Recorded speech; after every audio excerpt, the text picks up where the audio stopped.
हमारे प्रथम वक्ता श्री अश्विनी उपाध्याय जी, इनका जन्म इलाहाबाद में हुआ और शुरू से श्यामा प्रसाद मुखर्जी जी, दीनदयाल उपाध्याय जी एवं B.R. अम्बेडकर जी से बहुत प्रभावित रहे हैं।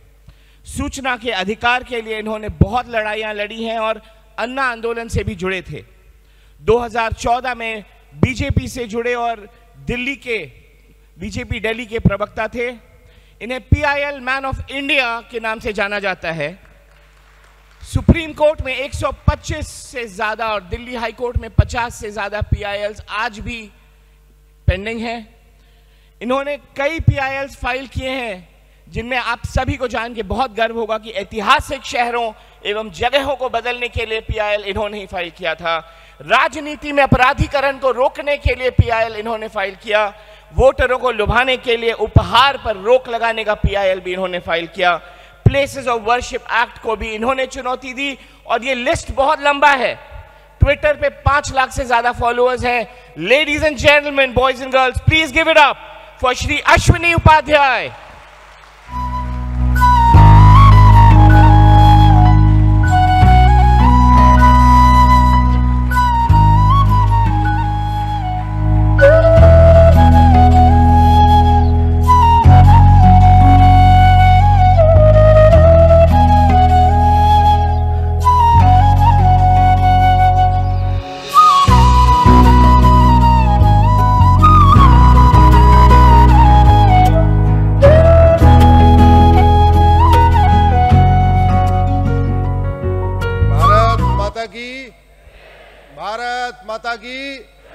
भारत माता की वंदे वंदे वंदे।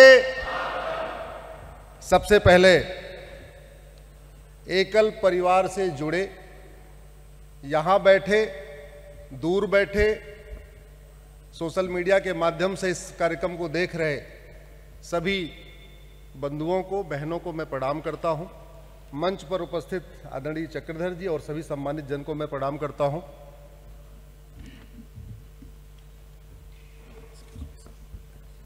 पिछले 1 वर्ष में एकल का ये 5वां कार्यक्रम मैं अटेंड कर रहा हूं। ये 5वां कार्यक्रम है 1 वर्ष। इसका मतलब लगभग हर 2 महीने के बाद मैं आपके बीच में रहता हूं। कभी धनबाद में, कभी कलकत्ता में, कभी दिल्ली में, कहीं न कहीं रहता हूं। तो आप मुझे अपने परिवार का हिस्सा मान सकते हैं। श्याम जी कह रहे थे हम आपको अपना ब्रांड एम्बेसडर बनाना चाहते हैं। हमने कहा आपका अपना सेवक बना के रखिए, ब्रांड एम्बेसडर काहे लिए बना रहे हैं मुझे।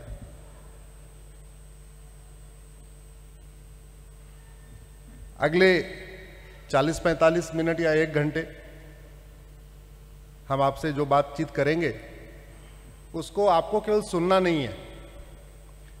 मैं लगातार पूछता जाऊंगा, आपको लगातार बोलते जाना है, क्योंकि मैं भाषण नहीं देता, मैं डायलॉग करता हूं। तो डायलॉग चूंकि दोनों तरफ से होता है, संवाद दोनों तरफ से होता है।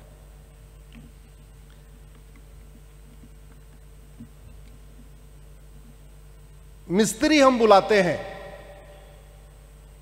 अच्छी दीवार बनाने के लिए, टेढ़ी मेढ़ी दीवार बनाने के लिए। खाना बनाने के लिए हम कुक रखते हैं, अच्छा खाना बनाने के लिए या बीमार करने के लिए खाना बनाने के लिए। डॉक्टर को हम फीस देते हैं इलाज, बीमारी ठीक कराने के लिए या मरने के लिए। जोर से बोले जरा। ड्राइवर हम रखते हैं सुरक्षित गाड़ी चलाने के लिए, आपको गड्ढे में गिराने के लिए। सिक्योरिटी गार्ड रखते हैं घर की सुरक्षा के लिए, घर में चोरी करने के लिए। नाई को पैसा देते हैं बाल बनवाने के लिए या सर कटवाने के लिए। शिक्षक को सैलरी देते हैं अच्छा संस्कार देने के लिए या नफरत सिखाने के लिए। जज को वेतन भत्ता देते हैं न्याय देने के लिए या तारीख देने के लिए। सांसद, विधायक जिसको लॉ मेकर कहते हैं, उनको वेतन भत्ता, गाड़ी, बंगला, pension, security guard, railway pass, free air ticket, free rail ticket सब कुछ मिलता है। अच्छा कानून बनाने के लिए, घटिया कानून बनाने के लिए। हमारे देश में कुल 5000 सांसद और विधायक हैं और 5000 जज हैं। इनके ऊपर हर साल आपके दिए हुए टैक्स के पैसे से 50,000 करोड़ रुपए खर्च होता है साल में। 50,000 करोड़। वेतन भत्ता, गाड़ी, बंगला, air ticket, rail ticket, security का खर्चा सारा मिला दीजिए 50,000 करोड़। दुर्भाग्यवश एक जगह तारीख पे तारीख मिलती है और दूसरी जगह अब तो ठीक ठाक कानून मिलने लग गए, नहीं तो अभी तक केवल और केवल हमें भारत विरोधी कानून मिल रहा था। केवल और केवल भारत विरोधी कानून मिल रहा था।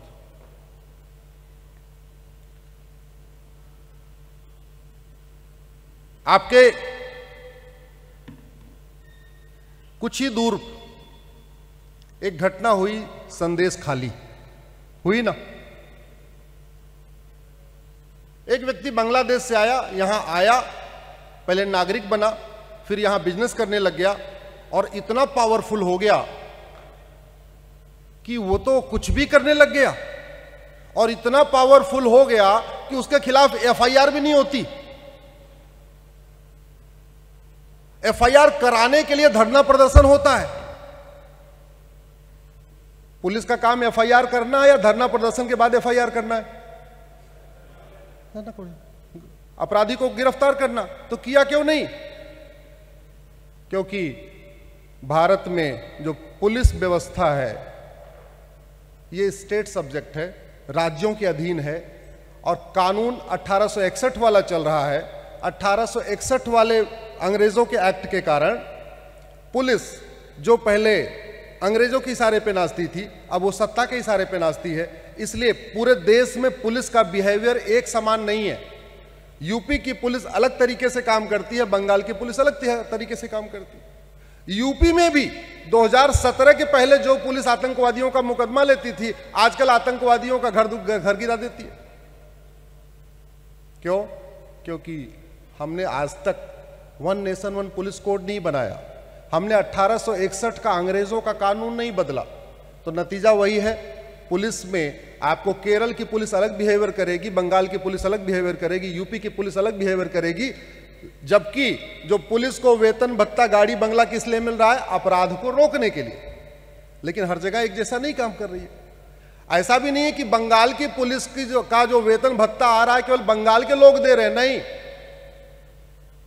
बंगाल के पुलिस की सैलरी भी पूरे भारत के लोग देते हैं। क्यों? क्योंकि जीएसटी तो सब लोग दे रहे हैं, हिस्सा सबका बराबर बढ़ता है। यानी हरियाणा के लोग जो जीएसटी दे रहे हैं उसका कुछ भाग बंगाल पहुंच रहा है, इनकम टैक्स जो वहां दे रहे हैं उसका हिस्सा भी इधर पहुंच रहा है। और जब यहां पहुंच रहा है, लेकिन यहां की पुलिस कार्रवाई नहीं करती। भारत में कानून का राज है और कानून घटिया है, यही समस्याओं का मूल कारण है। अगर हम भारत को बदलना चाहते हैं तो सबसे पहले हमें भारत के नियम कानूनों को भारतीय संस्कार के अनुसार, भारतीय विचार के अनुसार बदलना पड़ेगा। भारत इंडिपेंडेंट तो हुआ लेकिन भारत स्वतंत्र नहीं हुआ। इंडिपेंडेंट हुआ लेकिन स्वतंत्र नहीं हुआ। स्वतंत्र, अपना तंत्र अभी तक नहीं आया। भारत में गुलामी के नाम चल रहे हैं, गुलामी के निशान चल रहे हैं, गुलामी की कुरीतियां चल रही हैं, गुलामी की कुप्रथाएं चल रही हैं, गुलामी की पुलिस व्यवस्था चल रही है, गुलामी की न्यायिक व्यवस्था चल रही है, गुलामी की प्रशासनिक व्यवस्था चल रही है, गुलामी की चिकित्सा व्यवस्था चल रही है। अगर आप ध्यान से देखें तो भारत इंडिपेंडेंट तो है लेकिन भारत स्वतंत्र, अपना तंत्र हम विकसित नहीं कर पाए। भारत इंडिपेंडेंट तो है लेकिन भारत सोवरिन नहीं है। सोवरिन का मतलब संप्रभु, संप्रभु का मतलब सब कुछ हमारा होना चाहिए। कुछ दिन पहले आप लोगों ने एक घटना देखी होगी, सुप्रीम कोर्ट में चल रही है, रामदेव बाबा का और इंडियन मेडिकल एसोसिएशन का। कुछ लोगों को लगता है सुप्रीम कोर्ट गलत कर रहा है, कुछ लोगों को लगता है कि रामदेव जी ने कुछ गलत किया इसलिए सुप्रीम कोर्ट फटकार लगा रहा है। यह 1954 का कानून है। यह कानून यह कहता है कि अंधापन, बहरापन, गूंगापन, हकलाना, तुतलाना, कैंसर, मोटापा, डायबिटीज, मिर्गी, बुखार, ब्लड प्रेशर, दिल की बीमारी, हिस्टीरिया, पागलपन, कोढ़, मोटापा, लकवा, नपुंसकता, बाजपन, टीबी, ट्यूमर जैसी बीमारियों के लिए आप प्रचार प्रसार नहीं कर पाएंगे। ध्यान से समझिए, कानून बनाया नेहरू जी ने 1954 में। बनाया कैसे, क्यों? उस समय के जो लॉबिस्ट थे उनके दबाव में। क्यों बनाया यह कानून? क्योंकि जिन बीमारियों का मैंने नाम लिया है, इनका परमानेंट क्योर चरक जी ने तो बताया है, सुश्रुत जी ने तो बताया है, आचार्य माधवकर ने बताया, आचार्य भावप्रकाश ने बताया, वाग्भट जी ने बताया है, पतंजलि ने बताया। लेकिन मोटापा, डायबिटीज, ब्लड प्रेशर का परमानेंट इलाज एलोपैथ में नहीं था उस समय। तो उस समय की कंपनियों ने बोला एक काम करो, कानून बना दो और इन बीमारियों का प्रचार करने को अपराध बना दो। तो 1954 में कानून बन गया। 1954 का कानून कहता है कि इन बीमारियों का प्रचार करेंगे नहीं। रामदेव जी प्रचार कर रहे हैं क्योंकि वो परमानेंट इलाज कर रहे हैं, वो मोटापा भी घटा रहे हैं, डायबिटीज भी ठीक कर रहे हैं। ऐसी बीमारियां जिनमें इस पे लिखा हुआ आप एडवर्टीजमेंट नहीं दे पाएंगे, वो कर रहे हैं। तो सवाल ये, गड़बड़ कौन? क्या सुप्रीम कोर्ट ने गलत किया रामदेव जी को फटकार लगा के? नहीं, क्योंकि कानून में तो लिखा हुआ है इन 54 बीमारियों का प्रचार करोगे नहीं। क्या रामदेव जी ने गलत किया अपना प्रचार करके? नहीं, क्योंकि रामदेव जी के पास एविडेंस है। 1 करोड़ लोगों को ठीक कर चुके हैं, जो ठीक हो चुके हैं वो बता रहे हैं जी मेरा घुटना ठीक हुआ, मेरा ये ठीक हुआ, मेरा ये ठीक हुआ। तीसरी पार्टी कौन? Indian medical association. क्या उसने गलत किया? उसने भी नहीं गलत किया, क्योंकि कानून में लिखा हुआ है 54 बीमारियों का अगर आप प्रचार करोगे तो आपके खिलाफ शिकायत होनी चाहिए। तो आप अगर टेक्निकली देखें, न इंडियन मेडिकल एसोसिएशन गलत है, न रामदेव गलत है, न सुप्रीम कोर्ट गलत है। गलत कौन है? गलत कौन है? ये कानून। लेकिन लोग कंफ्यूज हैं। कुछ लोगों को लगता है सुप्रीम कोर्ट गलत, कुछ लोगों को लगता है आईएमए गलत, कुछ लोगों को लगता है रामदेव जी गलत। इसलिए मैं कहता हूं जिन बीमारियों का इलाज हमारे यहां है, कम से कम उनका प्रचार प्रसार करने की छूट तो मिलनी चाहिए ना भैया, मिलनी चाहिए कि नहीं? हां, इंडियन मेडिकल एसोसिएशन इसलिए गलत है कि रामदेव जी इन बीमारियों का इलाज करने की बात करते हैं तो Indian medical association supreme court जा रहा है, लेकिन पंजाब में इन्हीं बीमारियों का इलाज करने का वादा करके धर्मांतरण कराया जा रहा है। आप वीडियो देख लीजिए, आपको यूपी, बिहार, बंगाल, पंजाब, झारखंड में हर जगह जो धर्मांतरण हो रहा है, कोई कह रहा है कैंसर ठीक कर दूंगा, कन्वर्ट हो जाओ, कैंसर ठीक हो जाए, कोई कह रहा है कन्वर्ट हो जाओ, बाजपन ठीक हो जाएगा, कोई कह रहा है कन्वर्ट हो जाओ, नपुंसकता ठीक हो जाएगी, कोई कह रहा है कन्वर्ट हो जाओ, ये भी ठीक होगा, वो भी ठीक होगा, वो भी ठीक होगा। तो इंडियन मेडिकल एसोसिएशन वास्तव में अगर इस कानून को इंप्लीमेंट कराना चाह रहा था तो जो मिशनरियां कन्वर्ट करा रही हैं झूठे वादे करके, उनके खिलाफ भी इंडियन मेडिकल एसोसिएशन को जाना चाहिए था। लेकिन वो केवल गया बाबा रामदेव के खिलाफ, उसने इतनी गलती किया। कायदे से अगर उसको वास्तव में इस कानून को इंप्लीमेंट कराना था, सबके खिलाफ जाना चाहिए था, लेकिन सबके खिलाफ नहीं गया। आज तक सोसाइटी का रजिस्ट्रेशन आप लोगों को दिख रहा होगा, 1860 वाला कानून चल रहा है, इसके अंतर्गत सोसाइटियों का रजिस्ट्रेशन होता है। सोसाइटियां फ्रॉड कर रही हैं, दुनिया भर की फर्जी सोसाइटियां बन जाती हैं। आज तक किसी की नागरिकता खत्म हुई क्या फर्जी सोसाइटी बनाने वालों की? जोर से बोलिए। किसी फर्जी सोसाइटी बनाने वाले की 100% प्रॉपर्टी जब्त हुई क्या? किसी फर्जी सोसाइटी बनाने वालों को 10-20 साल सजा हुई क्या? नहीं। क्यों? क्योंकि 1860 का कानून चल रहा है, ये घटिया, इसमें ऐसी कोई व्यवस्था नहीं है। 1872 का इंडियन कॉन्ट्रैक्ट एक्ट, रोज नए कॉन्ट्रैक्ट बन रहे हैं, कॉन्ट्रैक्ट तोड़े जा रहे हैं। किसी कॉन्ट्रैक्ट तोड़ने वालों को सजा मिली क्या? घटिया कॉन्ट्रैक्ट करके तोड़ने वालों को नागरिकता खत्म हुई क्या? आजीवन कारावास हुआ क्या? नागरिक कुछ और प्रॉपर्टी जब्त हुई क्या? क्यों? क्योंकि 1872 वाला ये दिख रहा होगा आपको, 1872 का कॉन्ट्रैक्ट एक्ट चल रहा है। भारत में इतने जासूस पकड़े गए जो भारत की जासूसी करते हैं आज तक। अच्छा, जासूसी लोग करते हैं निस्वार्थ भाव से करते हैं या पैसे के लिए करते हैं? जरा जोर से बोलिए। पैसे के लिए। तो जो लोग जासूसी करते हैं उसमें किसी की आजकल 100% प्रॉपर्टी जब्त हुई क्या? किसी को आजीवन कारावास, फांसी हुआ क्या? किसी की नागरिकता खत्म हुई क्या? नहीं। क्योंकि ये 1923 का कानून चल रहा था, ये अंग्रेजों ने भारतीयों के लिए बनाया था, भारतीयों को दंड देने के लिए बनाया था, जासूसों को दंड देने के लिए नहीं बनाया था। जिसको मन करते थे उसको जासूस डिक्लेयर कर देते थे, जिसको मन करते थे गद्दार डिक्लेयर कर देते थे। ये कानून आज भी चल रहा है। ड्रग एंड कॉस्मेटिक एक्ट 1940, नकली दवाइयों का कारोबार चल रहा है। नकली दवाइयों के कारण कितने लोग मर चुके हैं। अभी पिछले हफ्ते दिल्ली में कैंसर की नकली दवाइयां पकड़ी गई हैं, कैंसर की। सोचिए जरा, अगर वो पकड़ में नहीं जाती तो कितने लोग तो कैंसर वाले मर चुके होते। सिंगापुर में, अमेरिका में, बाकी जगह एक नियम है कि जो अपराध सज्जन जी पैसे के लिए किया जाता है, उस अपराध में 100% प्रॉपर्टी जब्त की जाती है। और अगर आप ध्यान से देखिए तो भारत में 80% अपराध पैसे के लिए किए जाते हैं।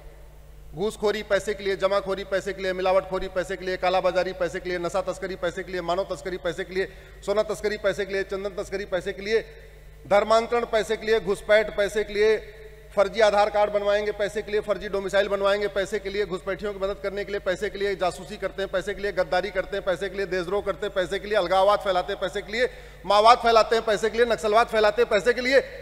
80% अपराध किसके लिए होता है? आज तक ये अपराध करने वालों में किसी के 100% प्रॉपर्टी जब्त हुई, किसी की नागरिकता खत्म हुई, किसी को आजीवन कारावास, फांसी हुआ। ड्रग, नकली दवा बेचने वालों को भी आज तक कुछ नहीं हुआ। क्योंकि 1940 का कानून चल रहा है, फॉरेनर एक्ट। यह कानून भारत में जो लोग अवैध रूप से आते हैं उनके लिए बना हुआ है। कानून है 1946 का। वैसे किताब की जरूरत नहीं थी, मुझे पता था, लेकिन हमने कहा थोड़ा वीडियो बनेगा तो लोग देखते भी जाएंगे, थोड़ा ज्यादा लोगों के एविडेंस साथ ज्यादा क्लैरिटी आ जाएगी। 1946 का बना हुआ कानून चल रहा है भारत में। किस काम के लिए? कि भारत में लोग अवैध रूप से ना आ पाए। क्या क्या बना लिया? अग्नि बना लिया, ब्रह्मोस बना लिया, परमाणु बम बना लिया, क्या क्या बना लिया। और भारत में अंदर अवैध रूप से आने वालों के लिए कानून कौन सा चल रहा है? 1900। अच्छा, भारत में इतने लोग अवैध रूप से आ गए, किसी की 100% प्रॉपर्टी जब्त हुई क्या? किसी को 20-50 साल सजा हुई क्या? जो लोग अवैध रूप से आते हैं, अपने नहीं आते, उनकी कोई मदद करता है। कोई उनका आधार बनाता, कोई राशन कार्ड बनाता, कोई वोटर आईडी बनाता, कोई उनका पासपोर्ट बनाता है। जितने लोग उनकी मदद करते, उसमें किसी को आजीवन कारावास, फांसी हुआ क्या? क्योंकि 1946 का फॉरेनर एक्ट चल रहा है। खाने में मिलावटखोरी, दूध में मिलावटखोरी, मिठाई में मिलावटखोरी, फल में मिलावटखोरी, सब्जी में मिलावटखोरी। किसी मिलावटखोर की नागरिकता गई? जोर से बोलिए जरा। किसी मिलावटखोर का आजीवन कारावास हुआ, 10-20 साल सजा हुई, क्योंकि यह कानून 1954 के चल रहा है, मिलावटखोरी वाला। Citizenship act. भारत में इतने देश विरोधी गतिविधियां हो गई, गद्दारी हुई, जासूसी हुई, मक्कारी हुई, माओवाद हुआ, नक्सलवाद हुआ, सब कुछ हो गया। किसी की नागरिकता खत्म हुई क्या? आपने फांसी होते हुए तो सुना होगा 10 साल में एक बार। एक बार वो याकूब मेनन को हो गई थी, उसके बाद शायद एक आध को और किसी को हुई, अफजल गुरु को हो गई, उसके बाद आपने फांसी भी नहीं सुना होगा। चलो, फांसी की घटना आप 10 साल में एक बार सुनते होंगे। नागरिकता खत्म होने की घटना आपने सुना क्या? यह 1955 का कानून है। यह कानून कहता है नागरिकता कैसे मिलेगी, नागरिकता कैसे जाएगी, जो नागरिकता, लेकिन ये मिलती तो सबको जा रही है, आज तक गई किसी की नहीं। क्यों? क्योंकि 1955 का कानून चल रहा है। नकली पासपोर्ट की घटनाएं आप खूब सुनते होंगे। फर्जी पासपोर्ट बनवा के घूम रहे। फर्जी पासपोर्ट बनाने वालों और फर्जी पासपोर्ट बनवाने वालों में किसी की नागरिकता खत्म हुई, किसी को आजीवन कारावास, फांसी हुआ, किसी की प्रॉपर्टी जब्त हुई क्या? क्योंकि ये 1967 का कानून चल रहा है। अनलॉफुल एक्टिविटीज, 1967 का कानून चल रहा है। भारत में अलगाववाद फैलाने वालों की न नागरिकता खत्म हुई, न आजीवन कारावास, फांसी हुई। Prevention of national honour act. यह कानून कहता है कि भारत के राष्ट्रगान, राष्ट्रीय झंडे का जो अपमान करेगा उसको सजा मिलेगी 3 साल की। पिछले 75 साल में बताइए, इतनी बार लोगों ने वंदे मातरम का अपमान किया, इतनी बार जनगणमन का अपमान किया, इतनी बार भारत के राष्ट्रीय झंडे का अपमान किया, किसी को 3 साल सजा हुई क्या? जोर से बोलिए जरा। नहीं हुई। यह 1971 का कानून है। बेनामी प्रॉपर्टी एक्ट 1988 का, प्रिवेंशन ऑफ करप्शन एक्ट 1988 का। भारत में जो घुसपैठ होती है कैसे होती है? 2000 रुपए दे के बॉर्डर से अंदर आते हैं, कॉमन सर्विस सेंटर पे जाके 2000 में आधार बनवा लेते हैं। जब आधार बन जाता है दलाल को पकड़ते हैं, 2000 में राशन कार्ड बनवा लेते हैं। जब 2 डॉक्यूमेंट हो जाता है फिर दलाल को पकड़ते हैं, 2 से 3000 रुपए में बर्थ सर्टिफिकेट बनवा लेते हैं। जब 3 डॉक्यूमेंट होता है फिर किसी दलाल को पकड़ते हैं, तहसील से डोमिसाइल सर्टिफिकेट बनवा लेते हैं। जब 4 डॉक्यूमेंट हो जाता है फिर 2-3 हजार रुपए आरटीओ ऑफिस के दलाल को पकड़ते हैं, ड्राइविंग लाइसेंस बनवा लेते हैं। जब 5 डॉक्यूमेंट हो जाता है तो बैंक में खाता खुलवा लेते हैं, और तब तक इलेक्शन आता है, वोटर आईडी अपडेट होती रहती है, 5 डॉक्यूमेंट होता ही है, बैंक में खाता खोलता ही है, खाते में अपना वोटर आईडी में नाम जुड़वा लेते हैं, और उसके बाद आपके दिए हुए टैक्स के पैसे से मुफ्त राशन भी लेते हैं, मुफ्त मकान भी लेते हैं, दुकान भी लेते हैं, लोन भी लेते हैं, वजीफा भी लेते हैं, क्या क्या लेते हैं, सारी योजनाएं लेते हैं। भारत और भारत की संस्कृति के लिए जो सबसे बड़ा खतरा है वो प्रिवेंशन ऑफ करप्शन एक्ट है। चाहे वो थाना हो, चाहे तहसील हो, चाहे जिला हो, चाहे डिस्ट्रिक्ट कोर्ट हो, भ्रष्टाचार का अड्डा बन चुका है। दुनिया के कई देशों में भ्रष्टाचारियों को आजीवन कारावास देने, उनकी नागरिकता खत्म करने और 100% प्रॉपर्टी जब्त करने का कानून कई देशों में। आप लोग गूगल करिएगा, सिंगापुर में भी फांसी होती है, चीन में भी फांसी होती है, जापान में भी फांसी होती है। भारत में आज तक घूस लेने वाले किसी लेखपाल को आजीवन कारावास हुआ? जोर से बोलिए जरा। घूस लेने वाले किसी थानेदार हवलदार को सजा हुई? घूस लेने वाले किसी पेशकार तहसीलदार को आजीवन कारावास फांसी हुआ? किसी की नागरिकता खत्म हुई क्या?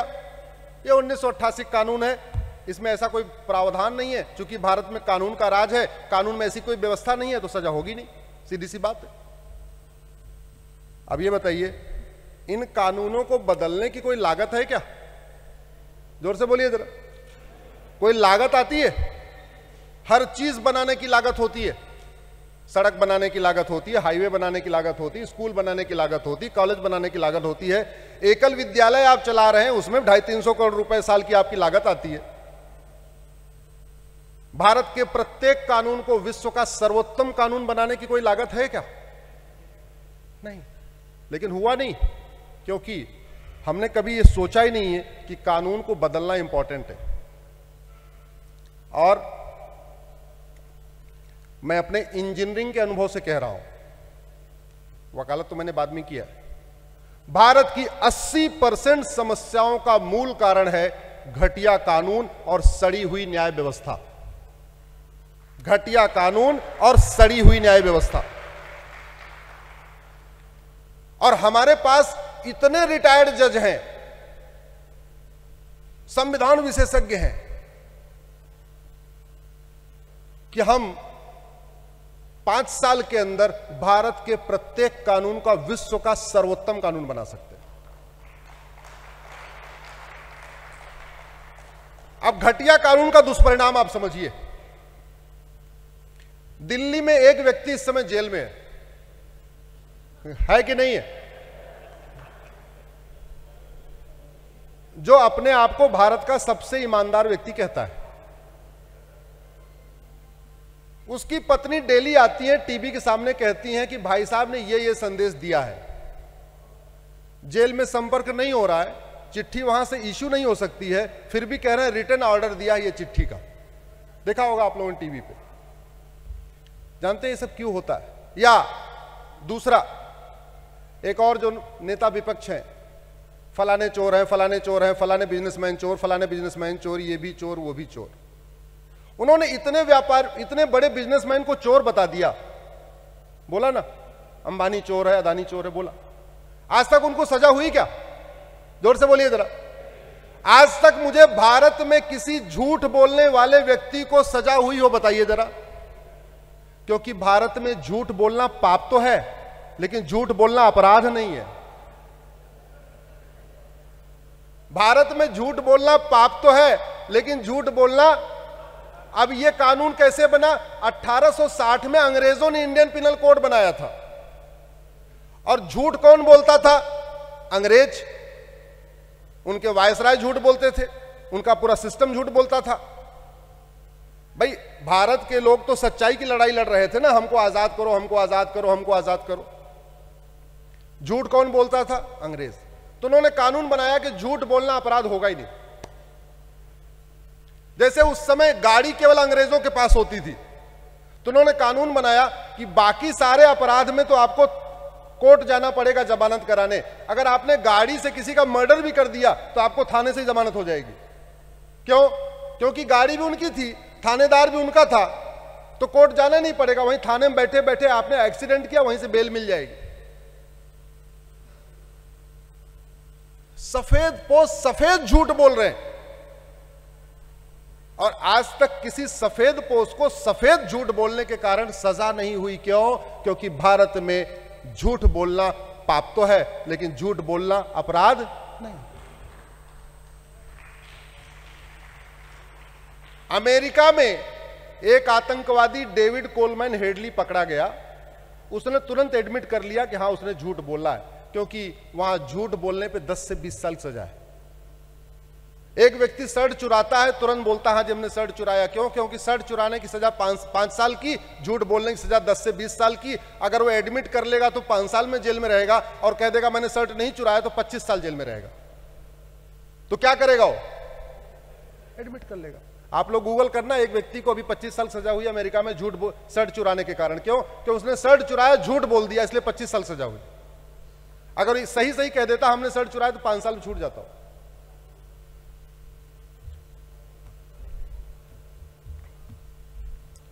इतने साइबर फ्रॉड भारत में बढ़े हुए हैं। एसएमएस भेज भेज के लोगों का अकाउंट हैक किया जा रहा है। हो रहा है कि नहीं हो रहा है? अनवांटेड एसएमएस आ रहे हैं कि नहीं? अनवांटेड फोन कॉल आ रहे हैं कि नहीं? लोगों को एसएमएस डाल के कि यहां लिंक, यहां क्लिक मार दो तुम्हारा कुरियर आएगा, यहां क्लिक मार दो तुम्हारा ये आ जाएगा, और जैसे क्लिक किया आपका खाता खाली। किसी साइबर फ्रॉड करने वाले को 10-20 साल सजा हुई क्या? हुई? नागरिकता खत्म हुई? आजीवन कारावास, फांसी हुआ? नहीं। क्यों? क्योंकि ये सन 2000 वाला इंफॉर्मेशन टेक्नोलॉजी एक्ट चल रहा है, आज तक इसको बदला नहीं गया। Money laundering 2002। मेरा ये कहना है कि भारत के कानूनों में बहुत सारी खामियां हैं, इसीलिए ही नेता भी सब सफेद पोस्ट बोल रहे हैं, झूठ बोलते रहते हैं, क्योंकि उनको पता है कि झूठ बोल लो कोई फर्क नहीं पड़ेगा। और वो झूठ बोल रहे हैं, झूठ बोल के जाति के आधार पे बांट रहे हैं, झूठ बोल के भाषा के आधार पे बांट रहे हैं, झूठ बोल के क्षेत्र के आधार पे बांट रहे हैं। एक नेता को हर इलेक्शन के पहले चोट लगती है,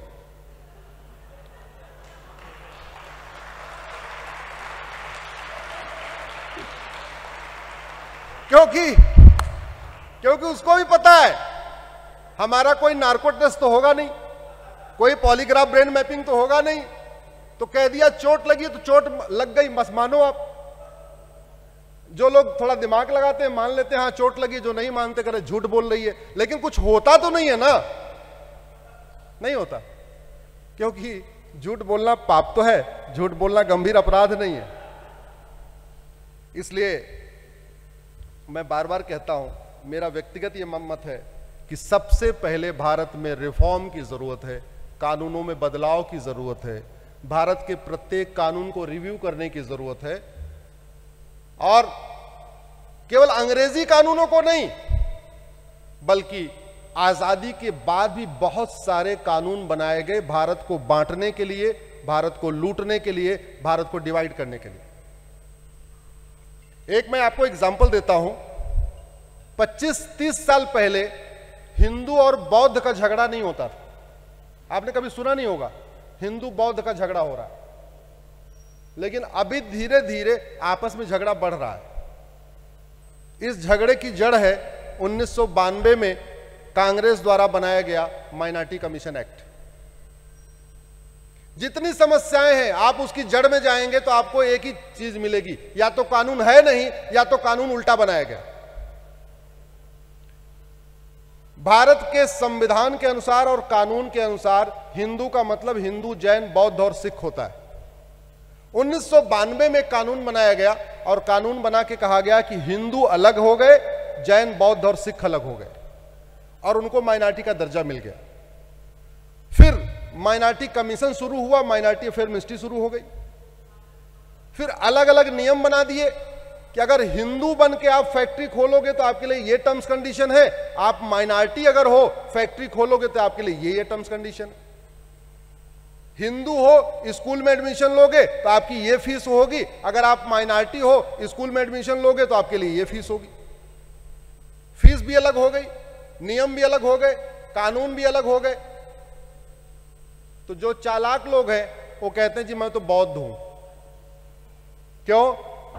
स्कूल में एडमिशन में छूट मिलेगी, फीस में भी छूट मिलेगी, लोन में भी छूट मिलेगी, अलग से मंत्रालय माइनॉरिटी अफेयर मिनिस्ट्री है छूट। लेकिन इस कानून का दुष्परिणाम और भी है। झुग्गी में जो लोग रहते हैं सबकी आर्थिक स्थिति एक जैसी होती है। झुग्गी नंबर 1 में हिंदू रहता है, झुग्गी नंबर 2 में मुस्लिम है, झुग्गी नंबर 3 में क्रिश्चियन है। झुग्गी नंबर 2 और 3 में जो मुस्लिम और क्रिश्चियन है उनके लिए 1000 रुपए वजीफा मिलेगा। क्यों? क्योंकि वो माइनॉरिटी है इस कानून के अंतर्गत, 1992 वाले कानून के अंतर्गत। लेकिन झुग्गी नंबर 1 में जो हिंदू रहता है उसको 1000 रुपए नहीं मिलेगा। क्यों? क्योंकि वो हिंदू है। साउथ के राज्यों में मैंने जाके देखा, जब इस कानून को चैलेंज करना था उसके पहले मैं उधर समझने गया था कि क्या क्या हो रहा है। तो वो गरीब हिंदू एडमिशन के समय क्या करता है, नाम तो रखता है अनिल कुमार, श्याम कुमार, रामलिंगम, भद्राचलम, जो भी मल्लिकार्जुन, सब नाम रखता है। लेकिन रिलीजन वाले कॉलम में वो क्रिश्चियन लिखवा देता है। क्यों? क्योंकि उसको भी 1000 रुपए मिलेगा अगर वो क्रिश्चियन हो जाएगा। अगर हिंदू रहेगा तो हर महीने 1000 रुपए नहीं मिलेगा। अब जब वो 1000 रुपए महीने लेने लगता है तो उसके दिमाग में भय भी होता है। गरीब आदमी है, 1000 रुपए महीने आ रहा है, सोच रहा अगर किसी ने शिकायत कर दिया कि ये तो हिंदू है तो मैं तो हो सकता जेल चला जाऊं, 1000 रुपए जो आ रहा है ये भी बंद हो जाए। तो वो हाथ का रक्षा तोड़ हटा देता है। साउथ में सब तिलक लगाते हैं लेकिन उस 1000 रुपए के चक्कर में तिलक लगाना छोड़ देता है। होली दिवाली मनाना छोड़ देता है, पोंगल मनाना छोड़ देता है और उस 1000 रुपए के चक्कर में गले में क्रॉस पहन लेता है। इसको कहते हैं स्टेट स्पॉन्सर्ड कन्वर्जन।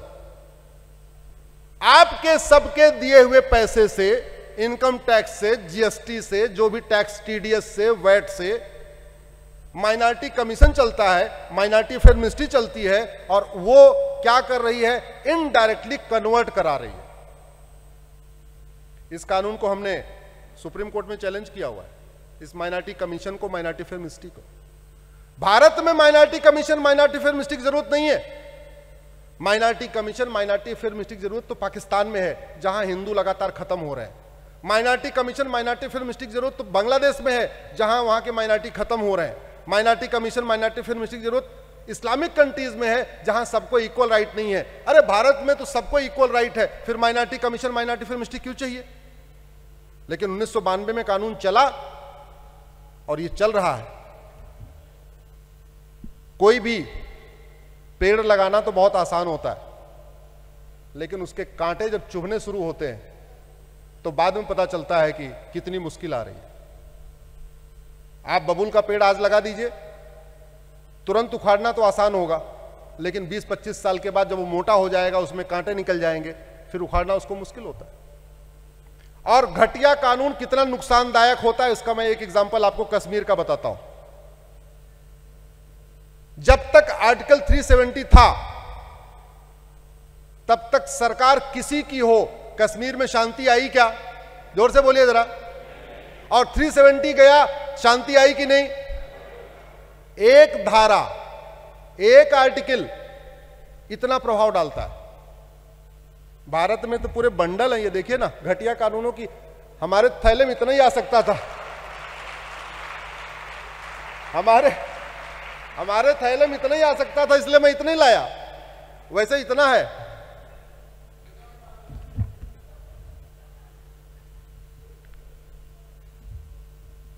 एक दूसरा कानून चल रहा है, वक्फ एक्ट। इसको हमने कोर्ट में चैलेंज किया हुआ है। ये जैन समाज का ये भवन है ना, माहेश्वरी समाज जैन समाज का है। अगर वक्फ बोर्ड आके कह दे ये जैन समाज का भवन नहीं है, बल्कि बाबर का घोड़ा यहां घास खाता था पहले, आपको 30 साल लग जाएगा इस भवन को वापस लेने में, 30-40 साल, सुप्रीम कोर्ट तक लड़ना पड़ेगा। इतना घटिया कानून। अच्छा चलो, ये भवन बनाने वाले तो लोग संपन्न हैं, वकील कर लेंगे, वो आदिवासी क्या करेगा? झाबुआ भोपाल से 700 किलोमीटर दूर है। झाबुआ के आदिवासी ने अभी कभी अपनी झाबुआ की लोकल कोर्ट भी नहीं देखी है। भोपाल तो बहुत छोड़ दीजिए, सारे वक्फ बोर्ड के जो हेडक्वार्टर होते हैं वो राजधानी में होते हैं। यानी मध्य प्रदेश का वक्फ बोर्ड का ऑफिस कहां है? भोपाल में। झाबुआ 700 किलोमीटर दूर। आदिवासी ने कभी देखा नहीं, वहां वक्फ बोर्ड की नोटिस जाती है, ये तुम्हारा गांव पूरा पूरा वक्फ बोर्ड का है। वो बेचारे आदिवासी परेशान हो जाते हैं, भाई क्यों, कैसे हुआ है, हम तो यहां रह रहे हैं, सदियों से रहते आए। बोले रहते होगे, पहले यहां पे घोड़ा घास खाने आया था। क्या करें? दो ही तरीका है, या तो भोपाल आओ, इस नोटिस का जवाब दो, और या तो कन्वर्ट हो जाओ। या तो भोपाल आओ, या तो स्टेट स्पॉन्सर्ड कन्वर्जन हो रहा है इस वक्फ बोर्ड के जरिए। अमीरों को नोटिस भेज के पैसा वसूलता है, गरीबों को नोटिस भेज के कन्वर्ट कराता है। मेरठ मुजफ्फरनगर से लखनऊ 600 किलोमीटर दूर है। चलो, आपकी जमीन पे नोटिस आएगा तो आप तो लड़ोगे, आपके बगल वाले पार्क पे अगर वक्फ बोर्ड नोटिस भेजेगा तो आप लड़ोगे क्या? जोर से बोलिए जरा। आपके बगल में जो ऊसर जमीन है, जो बंजर जमीन है, जो खेल का मैदान है, जो सार्वजनिक स्थान है, उसको वक्फ बोर्ड कह देगा ये वक्फ बोर्ड की प्रॉपर्टी, आप लड़ोगे क्या? नहीं। 12 लाख एकड़ जमीन इकट्ठा कर चुका है वक्फ बोर्ड। 12 लाख एकड़। दुनिया के कई देशों का क्षेत्रफल 12 लाख एकड़ नहीं है जितना भारत में वक्फ बोर्ड के पास जमीन है। यह है घटिया कानून। इसको हमने कोर्ट में चैलेंज किया हुआ है, लेकिन कोर्ट में जो चलेगा चलेगा, लेकिन समाज को ऐसे कानूनों के खिलाफ उठना चाहिए। मैंने पहले ही कहा था, सांसद विधायक बनते हैं केवल और केवल अच्छा कानून बनाने के लिए, देश के लिए अच्छा कानून बनाने के लिए। लेकिन जिन लोगों ने यह कानून बनाया है, उन्होंने देश के लिए अच्छा किया, बुरा किया? देश के साथ गद्दारी किया कि नहीं? अपनी ड्यूटी के साथ उन्होंने इंसाफ किया क्या?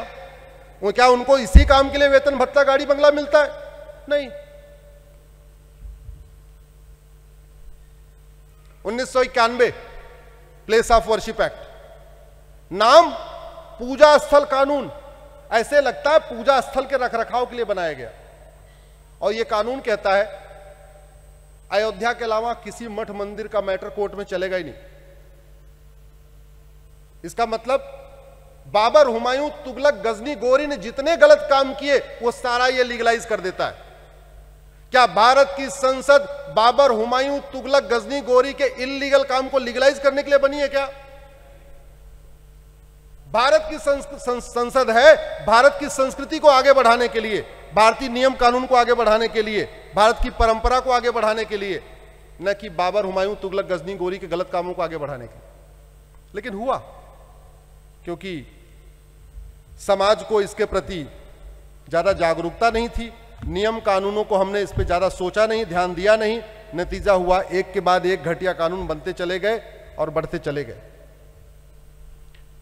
अब समय आ गया है कि भारत में सभी युवा, खास तौर पे एकल परिवार से जुड़े हुए, चूंकि मैं आज एकल परिवार के लोगों के बीच में हूं, एकल के सभी युवा राष्ट्र हित में, समाज के हित में, सनातन संस्कृति के हित में ऐसे नियम कानूनों के खिलाफ भी आवाज उठाएं।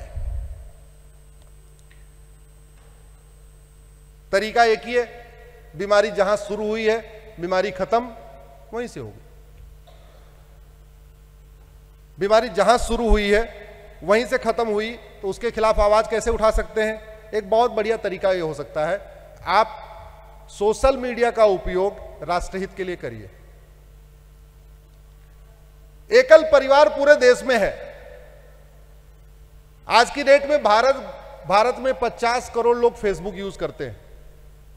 अगर सभी एकल परिवार के लोग फेसबुक पे प्रतिदिन कुछ न कुछ इस तरीके की चीजें लिखना शुरू कर दें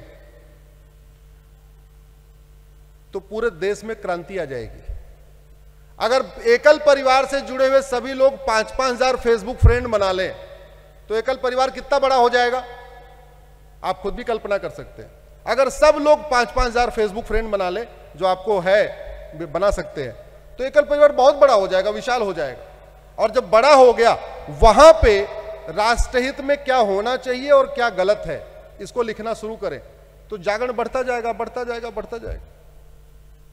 भारत में जो भी समस्या है उसको ठीक करने के लिए एक समाज को आगे आना होगा, एक शासन को। समाज के लिए एकल अभियान, एकल परिवार के लोग बहुत अच्छा काम कर रहे हैं। बहुत, मतलब मुझे तो ऐसे दूसरा कोई संगठन दिखता ही नहीं। आपने लाखों लोगों को देश विरोधी गतिविधियों में जाने से बचा लिया। आपने लाखों युवाओं को कन्वर्ट होने से बचा लिया। आज जहां पे एकल विद्यालय है, अगर वो एकल नहीं होता तो यह भी हो सकता है उसमें बहुत सारे युवा ड्रग स्मगलर बन जाते, हो सकता है बहुत सारे माओवादियों के संपर्क में आ जाते, नक्सलियों के संपर्क में आ जाते, अलगाववादियों के संपर्क में आ जाते, हो सकता है भारत माता के खिलाफ हथियार उठा लेते। तो आपका ये वाला जो समाज निर्माण का काम है वो तो मतलब उसका तो कोई तोड़ नहीं, बहुत फैंटास्टिक काम है। लेकिन आगे जो सबसे इंपॉर्टेंट जो मैं रिक्वेस्ट करना चाहूंगा, एकल परिवार के लोग सोशल मीडिया का उपयोग जरूर करें, 5-5 हजार फेसबुक फ्रेंड बनाएं और क्या गलत है और क्या होना चाहिए इसको लिखना शुरू करें। क्योंकि लोकतंत्र में जो डिमांड होता है वो सप्लाई होती है, बहुत सीधी सी बात है। जो डिमांड होता है वो सप्लाई होती है। हम लोग कई बार गलत सोच लेते हैं, नहीं हमने तो वोट दे दिया, सारा काम सरकार का, ऐसे नहीं होता। लोकतंत्र में डिमांड सप्लाई ये होते रहना चाहिए। समाज डिमांड करता है, शासन सप्लाई करता है, समाज डिमांड करता है, शासन सप्लाई करता है। तो एकल परिवार इस मामले में मेरा ये मानना है कि एक बड़ी महत्वपूर्ण भूमिका निभा सकता है। कानूनों के बदलाव में, समाज व्यवस्था के बदलाव में, न्यायिक व्यवस्था का हालत यह है कि अगर आप ध्यान से देखिए, अगर भारत में न्याय व्यवस्था अच्छी हो जाए, फास्ट हो जाए, तो सबसे पहले तो भारत की जीडीपी 2% बढ़ जाएगी। 2%। मैं आपको कारण बताता हूं। भारत में जस्टिस विद इन ईयर हो जाए, जस्टिस विद इन ईयर मतलब सारे मुकदमों का फैसला 1 साल में होगा और दंड व्यवस्था कठोर हो जाए। कॉन्ट्रैक्ट एक्ट मुकदमा 1 साल में होगा, प्रिवेंशन ऑफ करप्शन मुकदमा 1 साल में होगा, सड़क के किनारे अवैध निर्माण किया मुकदमे का फैसला 1 साल में होगा, कन्वर्ट किया मुकदमे के 1 साल में सजा हो जाएगी, अपहरण किया मुकदमे 1 साल में सजा मिलेगी। अगर सभी अपराधों की सजा 1 साल में शुरू हो जाए, सभी प्रकार के मुकदमों का फैसला 1 साल में शुरू हो जाए, तो आप खुद कल्पना करिए कि भारत कितना आगे जाएगा। भारत में घूसखोरी इसलिए है क्योंकि घूसखोरों को सजा नहीं होती, और सजा होती है तो 20-30 साल 40 साल के बाद 2-4 साल की होती है। भारत में अपहरण इसलिए होता है, अपहरणकर्ताओं को सजा नहीं होती, और होती भी है 30-40 साल के बाद होती, 4-5 साल की होती। भारत में सड़क के किनारे अवैध निर्माण इसलिए होता है क्योंकि अवैध निर्माण करने वालों को सजा ही नहीं होती। मैं परसों गंगा सागर गया था, 4 घंटे में पहुंचा, 130 किलोमीटर की दूरी 4 घंटे में। पूरे रास्ते मैंने यही ऑब्जर्व किया, यहां से गंगा सागर तक दोनों तरफ अवैध निर्माण हो रखा है। मैंने पूछा ये हाईवे है, सबवे है, स्टेट वे है? तो लोगों ने कहा ये तो हाईवे है। क्यों? क्योंकि सजा ही नहीं हुई। अवैध निर्माण करने वाले करते जा रहे हैं। कानून में ऐसी कोई ताकत नहीं है। आप 10-20 अवैध निर्माण करने वालों की प्रॉपर्टी जब्त करके 20 साल के लिए जेल में डाल दीजिए, अवैध निर्माण रुक जाएगा। 10-20-50 घुसपैठियों को जेल में डाल दीजिए 20-50 साल के लिए, अवैध निर्माण रुक जाएगा। हम लोग मॉर्निंग वॉक करते हैं तो छड़ी लेके चलते हैं, नहीं चलते हैं, कलकत्ता में चलते नहीं चलते, दिल्ली में तो चलते हैं। तो क्या हमेशा कुत्तों को मारते रहते हैं क्या? नहीं। किस लिए लेके चलते हैं? जोर से बोलिए, किस लिए? कुत्ते को डराने के लिए कि पास में मत आना, छड़ी है, अगर पास में आए तो मुंह तोड़ दूंगा। हमने परमाणु बम बना लिया, दुनिया के कई देशों ने बना लिया। परमाणु बम चलाया क्या? जोर से बोलिए, चलाया क्या? तो किस लिए बनाया? डराने के लिए। हमसे पंगा मत लेना, हमारे पास परमाणु बम है, चला दूंगा। ब्रह्मोस बना लिया, अग्नि मिसाइल बना लिया, चलाया क्या? तो किस लिए बनाया? डराने के लिए। पंगा मत लेना, ब्रह्मोस मार दूंगा, चला दूंगा। ऐसे ही जो कठोर कानून होते हैं ना, और स्पीडी जस्टिस सिस्टम, वो रोज रोज सबको सजा देने के लिए नहीं होता, केवल और केवल डराने के लिए होता है, धमकाने के लिए होता है। ये आजीवन कारावास, फांसी देने वाला कानून रोज रोज नहीं दिया जाता। सिंगापुर में ड्रग स्मगलिंग में फांसी देने का कानून है, रोज थोड़ी फांसी देते हैं। हाँ, साल 2 साल में कोई एक आध ड्रग स्मगलर पकड़ा गया, फांसी दे दिया, बात खत्म, बाकी लोग आएंगे नहीं।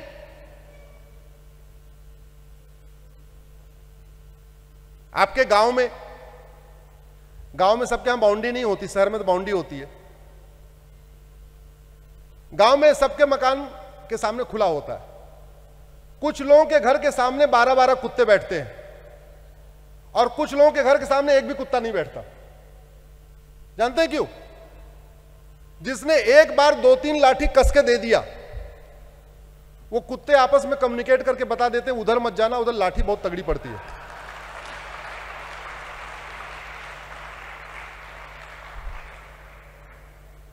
भैया, खौफ तो जानवर भी महसूस करते हैं, और हम इंसान के अंदर खौफ पैदा नहीं कर पा रहे। भारत माता को डाइन कहा, 20 साल के अंदर जेल में डाल दूंगा, कोई भारत माता को डाइन बोलेगा क्या? भारत के अंदर अगर अवैध रूप से आए 50 साल के लिए जेल में डाल दूंगा, कोई घुसपैठ करेगा क्या? भारत के लोगों को झूठ बोल के, धोखा देके, लालच देके, फरेब करके धर्मांतरण कराया, 50 साल के लिए जेल में डाल दूंगा, प्रॉपर्टी भी जब्त कर लूंगा, आजीवन कारावास, फांसी दूंगा। है किसी की हिम्मत धर्मांतरण कराने की? बहुत ताकत होती है कानून में, बहुत पावर होती है कानून में। परमाणु बम से भी तगड़ा काम करता है कानून। और दुनिया में उठा के देख लीजिए, 50 साल पहले दुबई कुछ नहीं था, दुबई सबसे बड़ा डेस्टिनेशन बन गया। क्यों? इंफ्रास्ट्रक्चर मजबूत किया, कानून कठोर बनाया। 50 साल पहले सिंगापुर कुछ नहीं था, क्या किया? इंफ्रास्ट्रक्चर मजबूत किया, कानून कठोर बनाया। जिन देशों ने इंफ्रास्ट्रक्चर मजबूत किया, कठोर कानून बनाया, स्पीडी जस्टिस सिस्टम बनाया, वहां शांति है, समृद्धि है, खुशहाली है। और जहां कानून कमजोर है, न्यायिक व्यवस्था स्लो है, वहां अलगाववाद है, आतंकवाद है, जिहाद है, मजहबी उन्माद है, माओवाद है, नक्सलवाद है, कट्टरवाद है, पत्थरबाजी है, अवैध निर्माण है, घूसखोरी है, जमाखोरी है, मिलावटखोरी है, कालाबाजारी है, नशा तस्करी है, मानव तस्करी है, सोना तस्करी है, चंदन तस्करी है, पत्थरबाजी भी है, सब कुछ चल रहा है। इसलिए एक कानून का छात्र होने के नाते मैं तो यही कहता हूं, सबसे पहले आवश्यक है कानूनों में बदलाव करना। कानूनों को भी बदलना पड़ेगा, थोड़े बहुत संविधान में भी कुछ धाराओं को संशोधन करना पड़ेगा। 1-2 मैं आपको एग्जांपल बता देता हूं। एक कानून का एक शब्द कितना नुकसान करता है। आर्टिकल 25 में एक शब्द है प्रोपोगेट। आर्टिकल 25 में एक शब्द है प्रोपोगेट। उस प्रोपोगेट को पकड़ के भारत के कम से कम 3 से 4 करोड़ लोगों को कन्वर्ट कर दिया पिछले 75 साल में, एक शब्द को। जब तक आर्टिकल 30 में बदलाव नहीं होगा, भारत में तुष्टीकरण खत्म ही नहीं हो सकता। जब तक आर्टिकल 25 में बदलाव नहीं होगा, धर्मांतरण रुक ही नहीं सकता। टीचर का काम क्या है? संस्कार देना। भारत के स्कूलों में भारतीयों के प्रति नफरत सिखाई जा रही है। सिखाई जाती नहीं सिखाई जाती? कोई जैन कभी कहता है कि भगवान महावीर के अलावा दूसरा कोई पूजा योग्य नहीं, कोई बोलता है क्या? जोर से बोलिए जरा। कोई बौद्ध कभी कहता है कि भगवान महावीर के अलावा दूसरा कोई पूजा योग्य नहीं, बोलता है क्या? हनुमान के भक्त कभी बोलते हैं हनुमान जी के अलावा दूसरा कोई पूजा योग्य नहीं है? राम के भक्त बोलते हैं क्या राम के अलावा कोई पूजा योग्य नहीं? शैव कभी नहीं बोलते कि शंकर जी के अलावा कोई पूजा योग्य नहीं?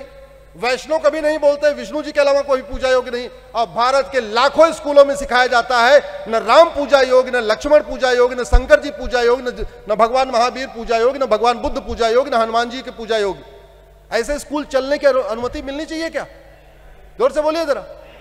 वो स्कूल बंद करने के लिए आर्टिकल 25 और आर्टिकल 30 को बदलना पड़ेगा, आर्टिकल 21A को बदलना पड़ेगा।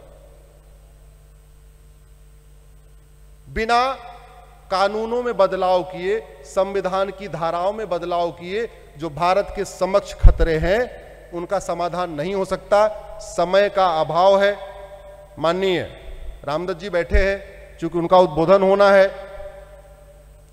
तो इसलिए मैं अपनी बात को यहीं खत्म करूंगा। लेकिन कभी फिर कोई कार्यक्रम हो, मैं इतना कह सकता हूं, ऐसी कोई बीमारी नहीं जिसकी कोई दवाई नहीं, ऐसी कोई समस्या नहीं जिसका कोई समाधान नहीं। हर बीमारी का इलाज हो सकता है।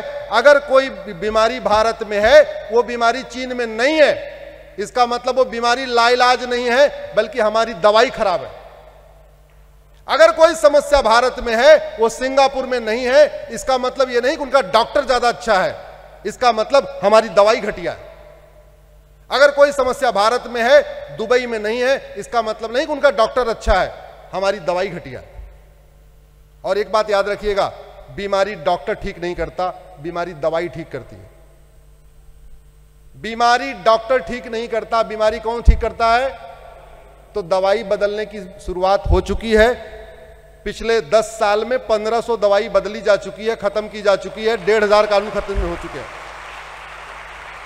पिछले 15 साल में 1500 कानून खत्म हो चुके हैं, लेकिन अभी 225 कानून बाकी हैं।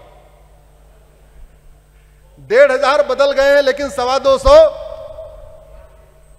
उनको बदलने की डिमांड करिए।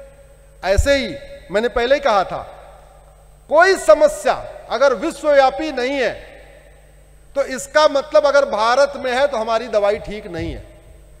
माओवाद विश्वव्यापी समस्या है क्या? जोर से बोलिए जरा। अगर भारत में है, इसका मतलब हमारी दवाई ठीक नहीं है। सड़क के किनारे अवैध निर्माण पूरी दुनिया में होता है क्या? भारत में होता है, इसका मतलब सड़क के किनारे अवैध निर्माण करने के खिलाफ हमारा कानून ठीक नहीं है। धर्मांतरण पूरी दुनिया में होता है क्या? भारत में हो रहा है, दवाई ठीक नहीं है। घुसपैठ पूरी दुनिया में होती है क्या? नहीं, भारत में हो रहा है, दवाई ठीक नहीं है।